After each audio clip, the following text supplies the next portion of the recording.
Wenn jemand bei Ihnen was meldet und sei es zwischen Tür und Angel plötzlich erzählen beginnt, ist es sinnvoll, gewisse Aspekte tatsächlich zu berücksichtigen und Schritte einzuhalten.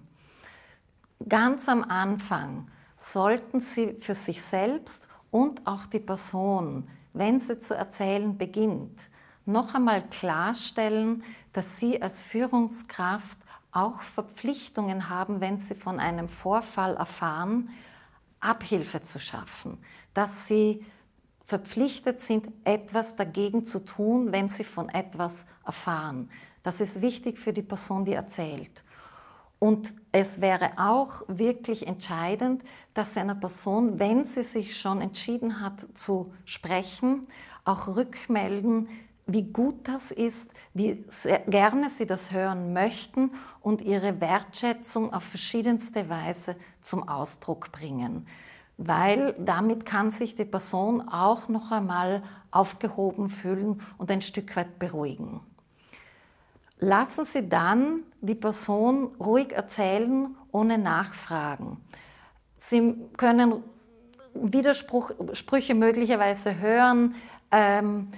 Es mag nicht alles sofort logisch klingen, das kann sein, muss aber nicht sein. Lassen Sie die Person einfach mal erzählen und hören Sie zu, weil auch mit diesem Zuhören zeigen Sie Wertschätzung und übernehmen Sie die Verantwortung als Führungskraft, dass Sie dafür zuständig sind.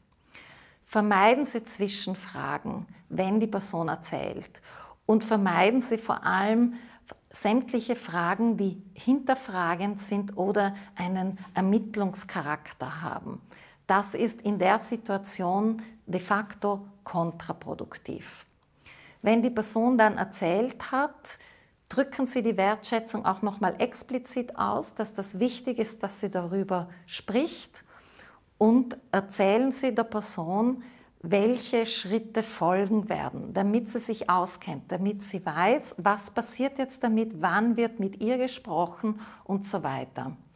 Gehen Sie davon aus, dass eine Stimmung hoher Dringlichkeit entstehen kann, weil das Thema so drängt. Und deswegen ist es wichtig, von vornherein zu wissen, dass Sie Tempo rausnehmen bei solchen Themen.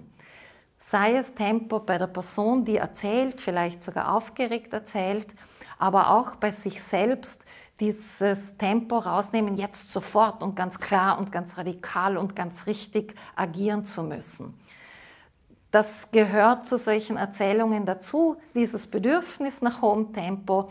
Es wäre aber notwendig, dass Sie das Tempo rausnehmen und wie ein Fels in der Brandung dabei agieren. Wenn die Erzählung erfolgt ist, Sie Ihre Wertschätzung ausgedrückt haben und durchgegangen sind, was denn jetzt die nächsten Schritte sind, laden Sie die Person auch ein oder weisen Sie sie darauf hin, dass es spezialisierte Beratungsstellen, Anlaufstellen noch gibt innerhalb der Universität und auch außerhalb, dass die auch vertraulich sind, dass die kostenlos zugänglich sind. Sie können auch die Person darauf hinweisen, dass sie sich nicht wundern soll, wenn das bei ihr jetzt noch länger nachklingt, dass das auch dazugehört. Wenn die Person dann wieder geht, weisen Sie darauf hin, dass sie wiederkommen kann und dass es gut war, dass sie das gemeldet hat. Und eben, was jetzt alles noch folgen wird. Wenn Sie dann alleine sind, auch wenn Sie nicht viel Zeit haben, machen Sie so früh als möglich, am besten sofort, ein Gedächtnisprotokoll. Schreiben Sie alles auf und tatsächlich alles, was Ihnen dabei auffällt. Also einerseits Fakten, Inhalte, die Ihnen erzählt worden sind, aber auch Emotionen, die Ihnen aufgefallen sind bei der anderen Person und auch bei sich selbst. Das sind Themen, die berühren auch, wenn man zuhört. Unterschiedlich. Wenn Sie das Gedächtnisprotokoll angelegt haben, das hat möglicherweise im weiteren Verfahren eine Rolle. Sie müssen dann aber nicht alles davon hergeben. Aber es ist wichtig, eben auch eigene Gefühle zu notieren, weil sie oft einen Hinweis geben.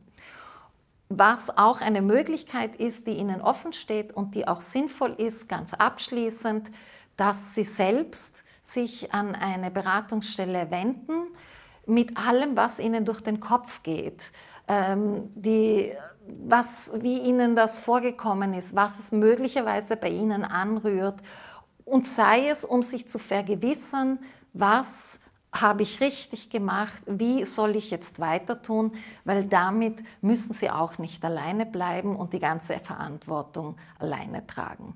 Insofern, ich fasse zusammen, Sie weisen darauf hin, dass Sie Verpflichtungen haben als Führungskraft, Sie drücken Wertschätzung aus, Sie lassen die Person ausreden, gehen dann mit ihr durch, was die nächsten Schritte sein werden, laden sie ein, wiederzukommen, sagen nochmal, dass es gut war, dass sie gesprochen hat, machen ein Gedächtnisprotokoll und erholen sich dann, möglicherweise indem sie sich selber Beratung holen oder sich sonst vielleicht einfach auch was Gutes tun.